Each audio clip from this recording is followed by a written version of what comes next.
Assalamualaikum warahmatullahi wabarakatuh. Halo teman-teman semua, apa kabar kalian? Nah, bertemu lagi dengan aku, Mutia Noranisa, dengan NPN.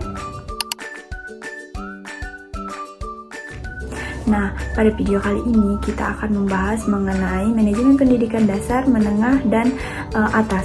Nah, apa sih itu manajemen pendidikan dasar, menengah, dan atas? So, mari kita bahas. Jadi, manajemen pendidikan merupakan proses perencanaan, pengorganisasian, pelaksanaan, dan juga pengendalian sumber daya pendidikan untuk mencapai tujuan pendidikan yang efektif dan efisien. Nah, pendidikan dibagi menjadi 3, yaitu jenjang dasar, yang kedua adalah menengah, yang ketiga adalah tinggi. Nah, masing-masing dengan karakteristik dan tantangan tersendiri.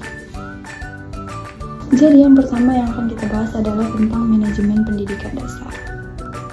Nah, jadi karakteristik dari pendidikan dasar biasanya mencakup anak-anak usia 6-12 tahun. Nah, ini fokusnya pada pengembangan dasar keterampilan membaca, menulis, juga menghitung. Nah, kemudian manajemen pendidikan dasar itu memiliki beberapa perencanaan, seperti perencanaan kurikulum. Nah, jadi kurikulum harus sesuai dengan perkembangan dan disusun secara bertahap.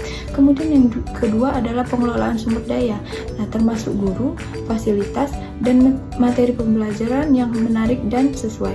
Yang ketiga adalah keterlibatan orang tua. Nah, ini mendorong partisipasi orang tua dalam proses pendidikan untuk mendukung perkembangan anak.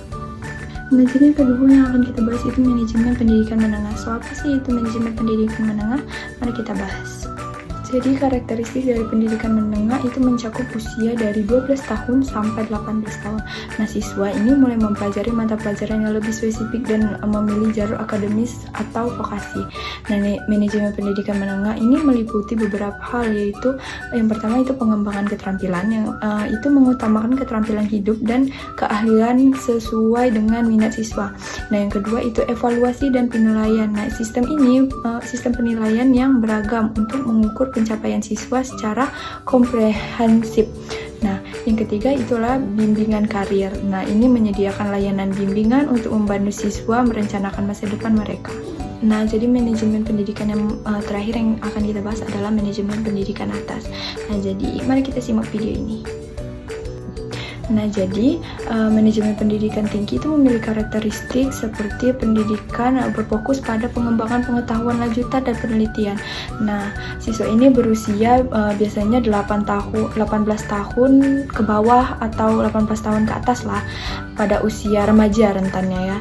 Nah, manajemen pendidikan atas ini memiliki beberapa aspek, yaitu akreditas dan kualitas. Nah, ini memastikan program studi terakreditasi dan memenuhi standar kualitas pendidikan.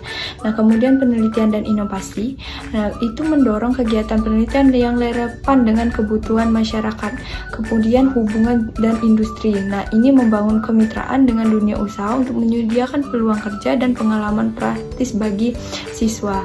Nah, biasanya juga siswa ini sudah memikirkan tentang masa depan, ingin masuk ke unit mana, ingin melanjutkan ke bidang mana, dan biasanya juga ini di asosialisasikan dengan sekolah atau guru BK di sekolah. Dasar, menengah, dan atas. Semoga teman-teman mengerti dengan sangat baik melalui video ini. So, thanks for watching. See you.